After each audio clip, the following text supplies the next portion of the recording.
Good evening and welcome to Tarot Tats and Tea. This evening we're going to be looking at some books. 3 of them are books on tarot, and I've got 3 then that are books that I'm reading for pleasure. Something I thought I'd share with you in case you're looking for something different to read. So first of all, the books on tarot. This one I have mentioned in a previous video very briefly when I first bought it. But I've been using it to dip in and dip out of. I'm not sort of reading it cover to cover. If I'm coming across something whilst I'm going through my tarot, I dip into the book and make notes from it or read up on what it is I'm inquiring about. This book is Tarot and Astrology by Corinne Kenner. It is almost like a little Bible when it comes to introducing you to astrology and tarot. But it doesn't just cover astrology and tarot, it also goes into various other esoteric subjects and Kabbalah. Let's have a look at the blurb on the back and then I'll pick out 1 or 2 examples from in the book for you. Seek new depths of knowledge where the insight of the cards meets the wisdom of the planets. Deeply intertwined for 6 centuries, the art of tarot and the science of astrology have an undeniably powerful link. With this unique and user-friendly guidebook, you can easily learn to combine tarot and astrology for yourself and expand your tarot practice while enriching your life. Well-known tarot reader Corinne Kenner expertly teaches you everything you need to know, starting with the tarot and astrology basics, the cards' archetypal symbols and imagery, the 12 signs of the zodiac and the planets. You'll discover how every card in the tarot relates to astrology and learn to read tarot cards and interpret an astrological chart, recognise the 12 houses, ruling signs and planets, pair the planets, signs and houses with their corresponding tarot cards, understand the astrological associations of the minor arcana, make connections among the court cards, tarot suits and the 4 elements, identify each card's Kabbalistic associations and give insightful readings for yourself and others. You'll also find practical astrological spreads, interpretive techniques, real-life examples and sample readings for everyday people and famous figures including Salvador Dali, Marilyn Monroe and Prince William.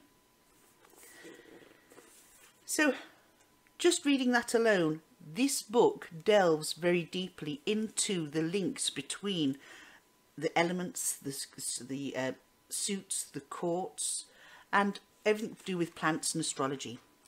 What I do like about it, it shows us how where the 12 houses come. It explains the all the diagrams and everything else. And to be honest with you, it's very deep. It's very, very informative, but sometimes it can get that little bit complex. I had to reread a couple of times. You have the major arcana correspondences here, okay, and in that it gives us the glyph that represents the planet, it gives us the name of the planet, it gives us the significance, and it gives us the tarot card that it's linked to. So for instance, here we have the symbol for the sun under the heading the glyph. Then it tells us that it is the sun. Okay, it gives us a description and then it gives us the card. Again, that would be the sun.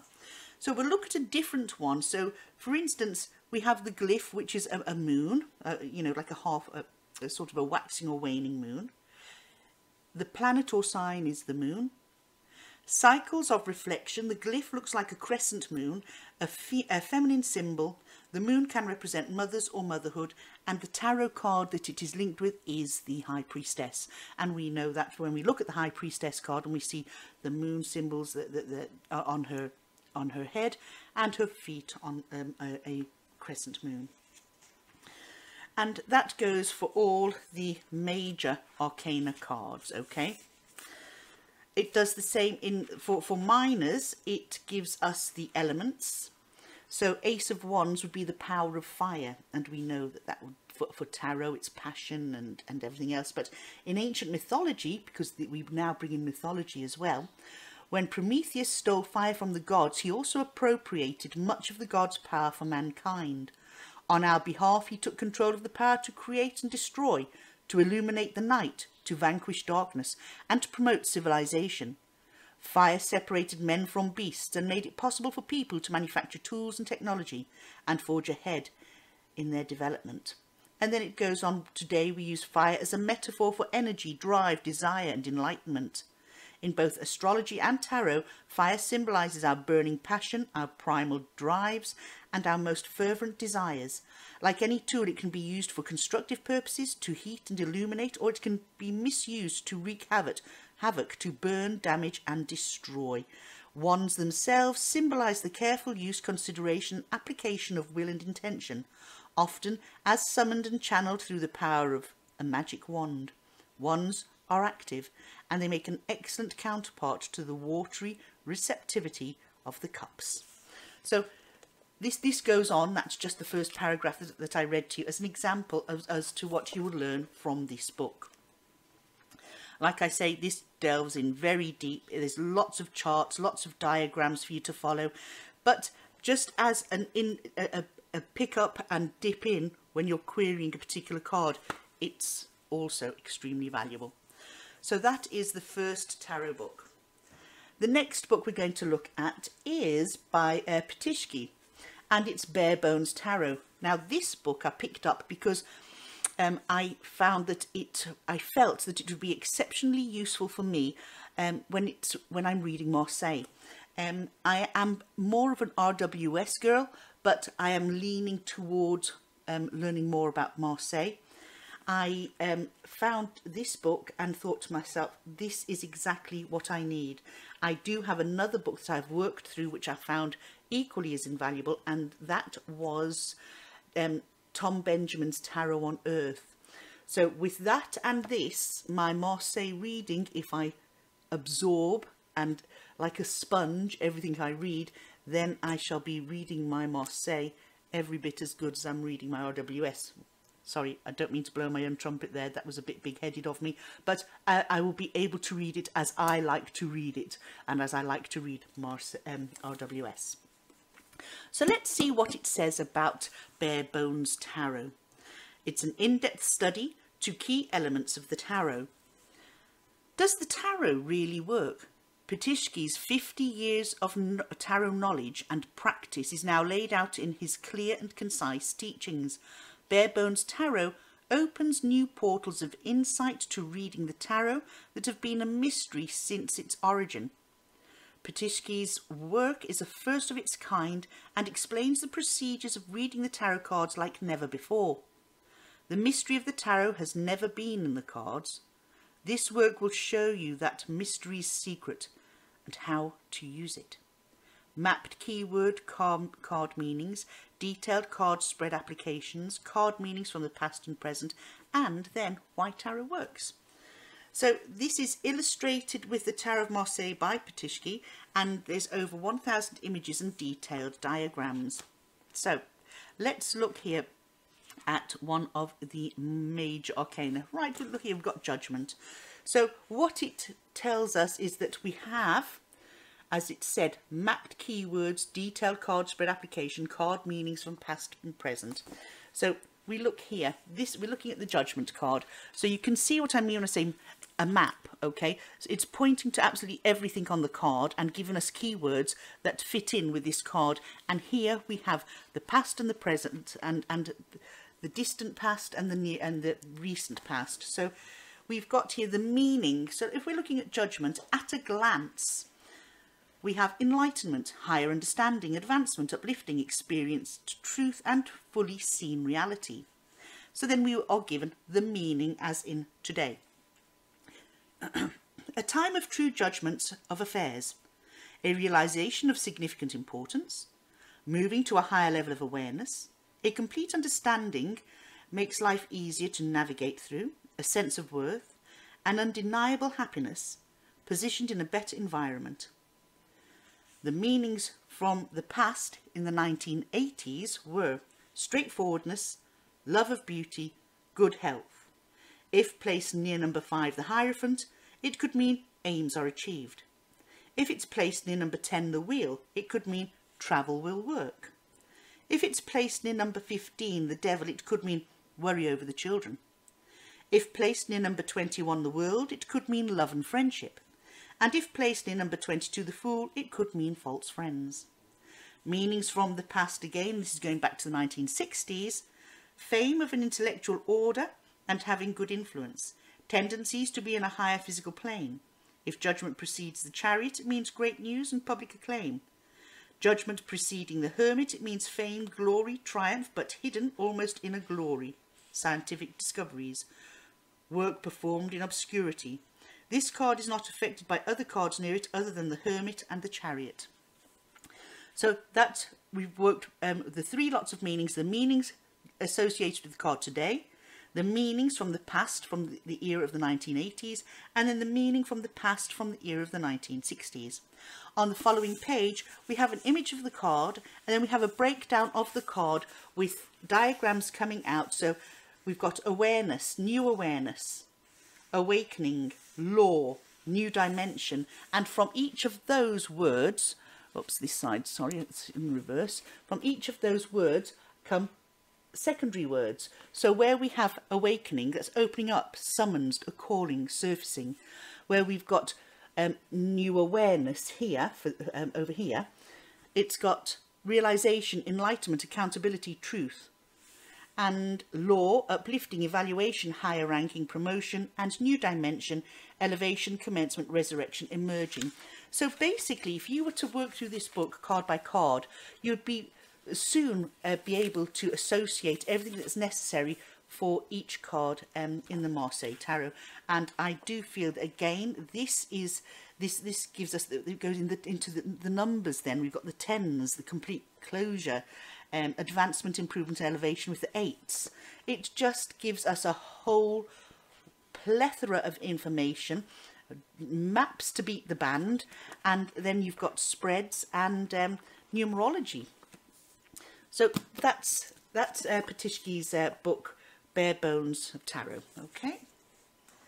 The third tarot book that we're going to look at is by T. Susan Chang, and it's Tarot Correspondences. And it's the Ancient Secrets for Everyday Readers, and this is based on the RWS. Okay. And the blurb reads as follows. Use the power of correspondences to breathe new life and magic into your tarot practice. Correspondences are woven into the structure of every modern deck, focusing on four main systems of correspondences: the elements, and we know that as earth, air, fire and water, astrology, numbers or numerology, and Kabbalah. This remarkable book helps you integrate these images, associations and myths that have allowed the tarot to resonate across many centuries and cultures. Author T. Susan Chang provides comprehensive correspondence tables for court cards, majors, minors and the four suits, making this book your must-have resource whether you're a student, a professional reader, a spiritual seeker or magical practitioner. Tarot Correspondences also share methods for working with correspondences in readings, focusing on elements, astrology, number or Kabbalah, separately or in combination. You will discover meditations and visualization exercises, creative interpretation techniques, and tips for using correspondences to enhance spells and magical rituals. With this book, you'll create a powerful system that helps you journey deep into the cards and strengthen your practice. And this is something I'm going to love going through. This is very deep. It's got spells in, it's got, you know, using poetry, haikus and everything else to create your sorcery almost. So let's take an example here. Couplets and two-line sorcery. So in this we've got the Three of Wands from the Steampunk Tarot. Okay. And with this one, writing fundamentally changes the structure of reality. If you believe me, just think back to the last time you listened to a song and it radically altered your mood. That's why so many spells come with incantations like the witches in Macbeth.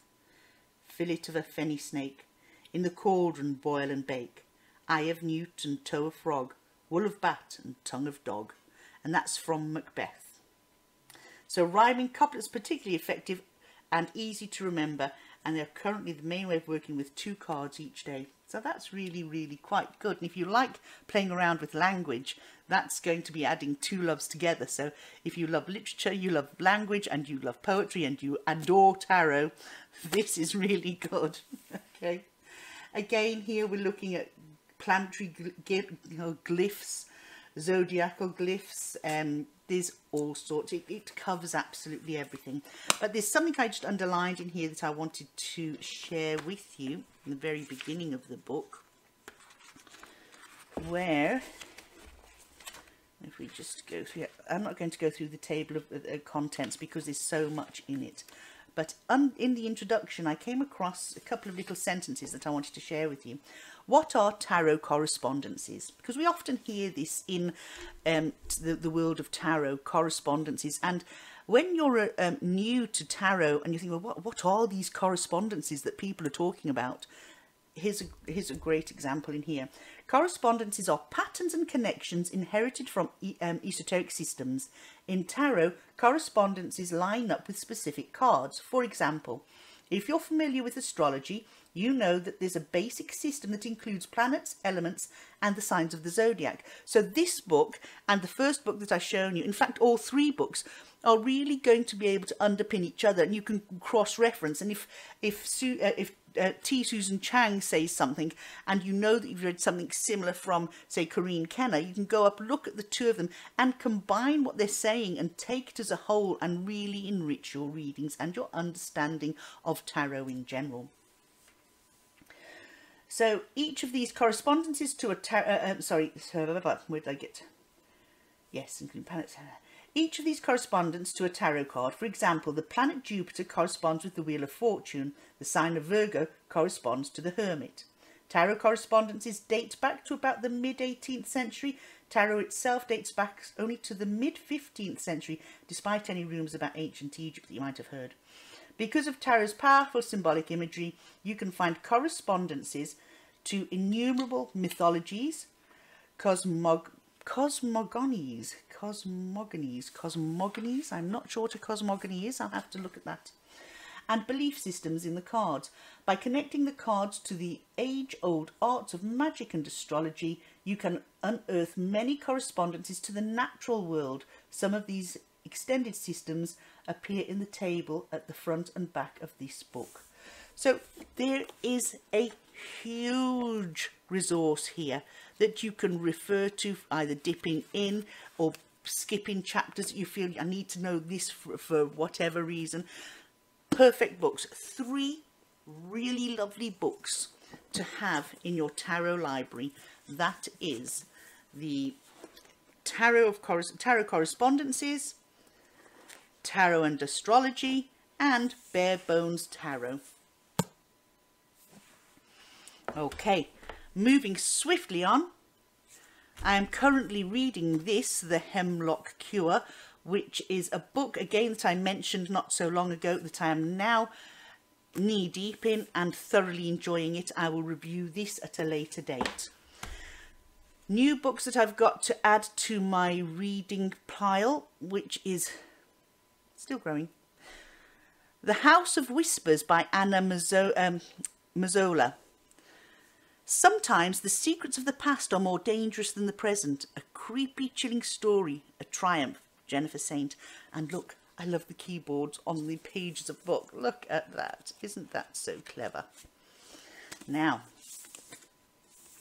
this book really grabbed my attention from the blurb that's written on the inside cover here. Rome in 1938. As the world teeters on the brink of war, talented pianist Eva Valenti enters the house of widower Dante Cavalera to become his new wife.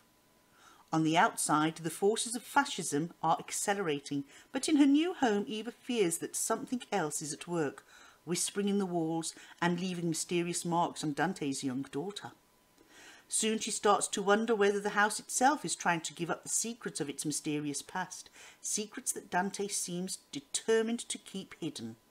However, Eva must also conceal the truth of her own identity, for if she is discovered, she will be in greater danger than she could ever have imagined. a thrilling, mesmerising and darkly delicious new novel from Anna Mazzola, author of The Clockwork Girl. So that's one that sounds really good. So I'll be starting any one of these when I've finished 2 upstairs, and then I'll get onto these. 1, 2, 3. The next one is The Walled Garden, and The Walled Garden is written by Sarah Hardy. It's richly evocative and transporting, says Stacey Halls. No one survives war unscathed, but even in the darkest days, seeds of hope can grow. So this is The Walled Garden. It is by Sarah Hardy. And the blurb reads as follows. We are a country full of secrets now, and we all just want to forget. It is 1946, and in the village of Oakbourne the men are home from the war. Their bodies are healing, but their psychological wounds run deep. Everyone is scarred, those who fought and those left behind. Alice Rain is married to Stephen, heir to crumbling Oakbourne Hall. Once a sweet gentleman, he has returned a bitter and angry stranger, destroyed by what he has seen and done, tormented by secrets Alice can only guess at. Lonely and increasingly afraid of the man her husband has become, Alice must try to pick up the pieces of her marriage and save Oakbourne Hall from total collapse. She begins with the walled garden, and, as it starts to bear fruit, she finds herself drawn into a new, forbidden love. That almost sounds like Adam and Eve in the Garden of Eden, doesn't it? Where he's in the garden, she's in the garden, and they find a forbidden fruit. Set in the Suffolk countryside as it moves from winter to spring, The Walled Garden is a captivating love story and a timeless, moving exploration of trauma and the miracle of human resilience. So that sounds like it will be really good. Romance books, love stories are not usually my thing. I love crime. I love things to do with the occult. I love murder mysteries. I love psychological thrillers. Not a lover of love stories, but this one just grabbed my attention. I thought, I'm going to read that one. The last book is one that my mum's lent me. It's a James Patterson and Maxine Petro book, and it's 22 seconds. It's from The Woman's Murder Club by James Patterson, and it's if it's any as good as all the others that I've read from The Woman's Murder Club, this will go down a treat. So, SFPD, I think that would be San Francisco Police Department, Sergeant Lindsay Boxer has guns on her mind. There's a buzz of a last-ditch shipment of drugs and weapons crossing the Mexican border ahead of the new restrictive gun laws. Before Lindsay can act, her top informant tips her to a case that hits disturbingly close to home. Former cops, professional hits, all with the same warning scrawled across their bodies. You talk, you die. Now it's Lindsay's turn to choose. So that's it, folks. Those are the new books. Tarot and relaxation. Reading for relaxation and enjoyment. So I hope that I've inspired you by showing you these books, whether you want to read to study tarot or if you want to read just for fun, that you have found something in here that sort of tickled your fancy. I'll say good night, thank you for watching, and happy reading. Bye now.